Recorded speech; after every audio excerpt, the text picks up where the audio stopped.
Ang daming magagandang movie. Lalo na dito, oh. Pero alam niyo ba kung magkano ang presyo ng sine dito sa Manila? Ayan, oh. FL The Movie kay Brad Pitt. Ang dami magaganda, no? Alam niyo ba magkano na presyo? 330. Dito to sa SM Cinema. Ganda, no? Kasi senior day ngayon. At Monday, Tuesday hanggang at saka Thursday lang. Manunod sana ako dahil lagi naman akong nanonood ng movie pag nandito ako sa Manila noon. Pero since na transfer ko yung senior ko sa province, pinakita ko yung ID ko. Sko, 226 na lang daw ang babayaran ko. Discounted lang daw. Ito na nga ba ang pagkakaiba ng mga pag nasa province ka, yung mga ano mo, yung mga benefits ng senior citizen dito sa Manila, hindi mo ma-avail.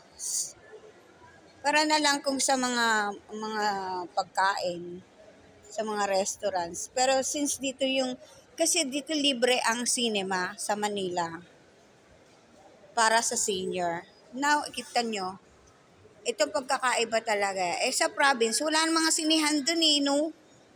Nakakainis na rin. Dahil tingnan yung nangyari sa akin hanggang ngayon, 8 months na or 9 months na. Coming na this August, 1 year na ako dito. Hindi pa rin kuma-avail yung ayuda ko.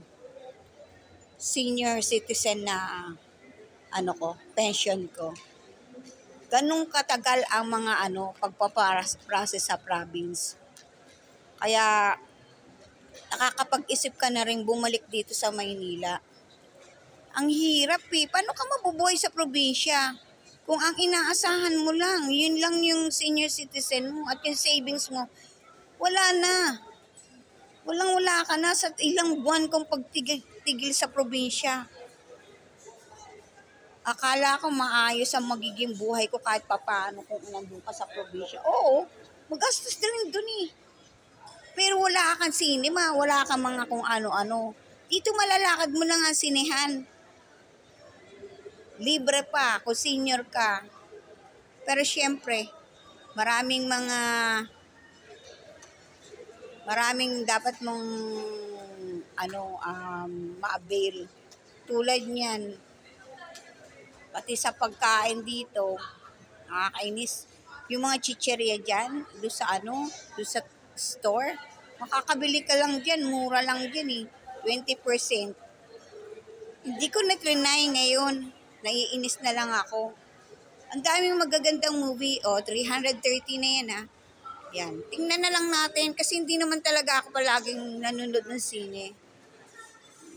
For 2 months na nandito ako, hindi ko inavail na manood ng sine.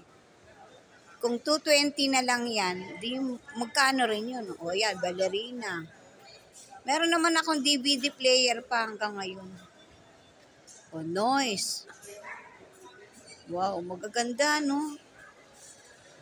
Yan, binibigyan ko na kayo ng mga update sa sine. Magkakaiba na kasi talaga ang mga sine ngayon Dito nga pala sa 4th floor to. Marami na ako nakasabay mga senior citizen, no? Yan, sila lolo. Yan.